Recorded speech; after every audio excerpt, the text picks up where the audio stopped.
It's time for Over There with Mirella Rastorfer. Mirella is our European correspondent. She joins us weekly. She's been gallivanting around the continent. I know this for a fact. So I will simply just say, yeah. Hi, Mirella. How are you? Hi, Jill. I'm good, thank you. I hope that you're well. Yes, considering the circumstances, I think that you know we are as well as our countries are doing right now.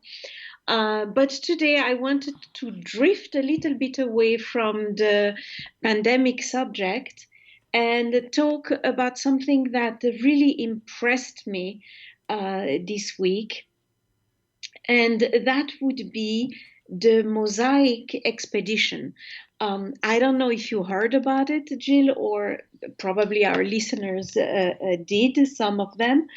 It's an incredible adventure. It's an expedition that has been in the planning for 10 years.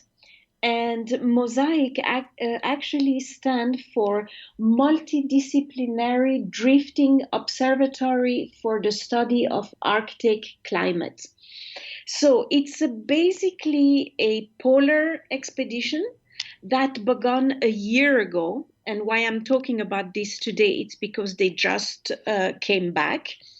It began in September 2019 with a icebreaker called Polar Stern, which left from Norway.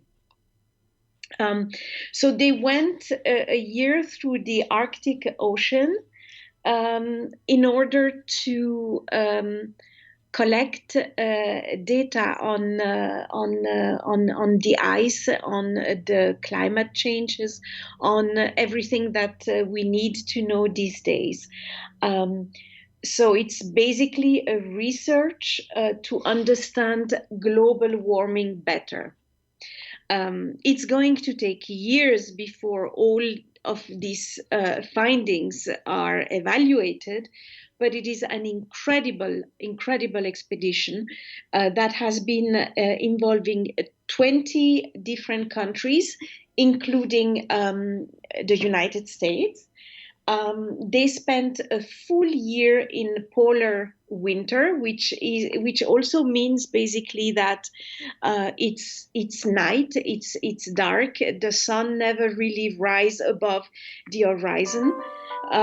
So this is definitely something that is a very special situation for all the scientists that were on that boat.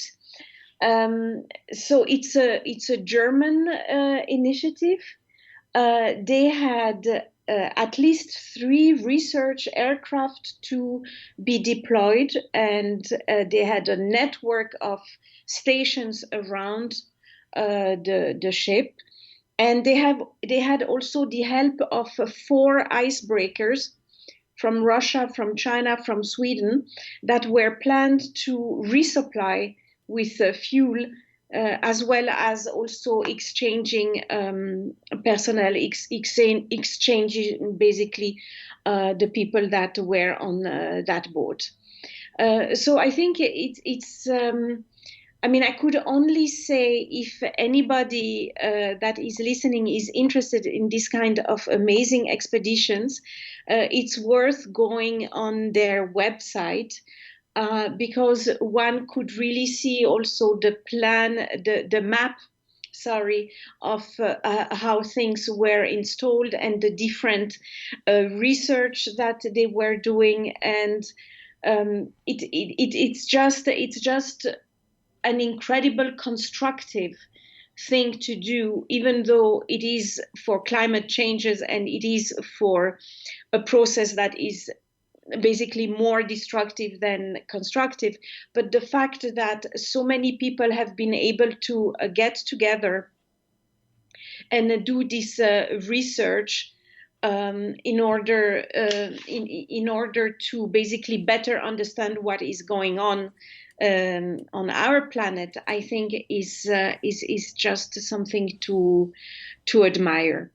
A few numbers that are actually interesting, I think. The expedition lasts 390 days.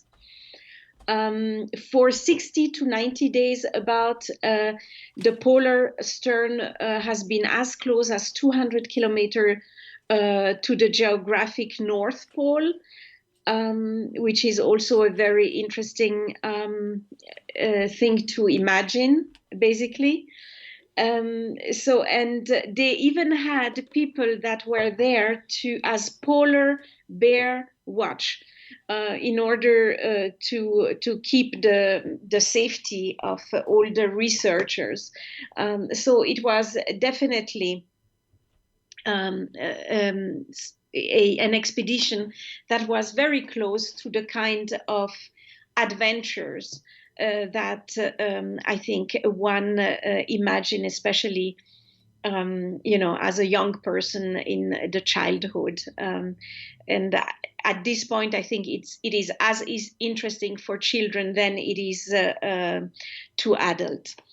Now, all this data will have to be evaluated, and the expedition leader, Marcus Rex, said, "We have achieved everything we wanted and are bringing back a wealth of data that will permanently change science."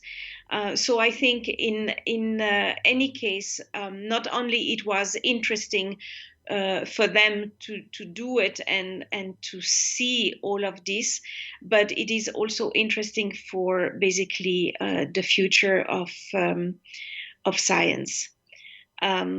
What he was able to say already, and that is a little bit the sad part of this adventure, is the fact that because we have also some data from a previous Norwegian explorer, Fridtjof Nansen, who traveled there with his wooden ship during the 1880s and 1890s.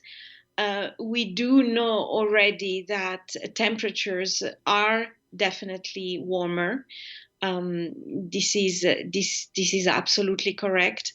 And in some parts, the ice is thinner, and scarily in other parts it's even gone, which definitely means that the results of this research will unfortunately resonate with some fact that we already have today about the global warming. On a little side note, I was surprised, though, to see that there were some issues on the boat on sexism. And because we do know that sexism in science has been talked about previously, it was interesting to see that women were asked on the boat to not wear leggings, no tight-fitting clothing, nothing too revealing, and that was considered apparently as a safety risk. So the journalist Chelsea Harvey wrote, "It just triggered a lot of widespread resentment, this idea that women should have to be responsible for managing the behavior of men." So I would conclude by saying that unfortunately, sexism is going to definitely last long and longer, most probably not only in science, and that will probably be also a topic that we will reflect on on the results of all the data. It is important to say that there are many more important issues to address when it comes to science per se, but it is also important to say that it's a pity in a way to see that certain rules, certain instincts seem to go beyond science as well, and sexism has to be fought as well as basically all the other changes in society. Thank you very much, Mirella Rastorfer. Over there. My pleasure.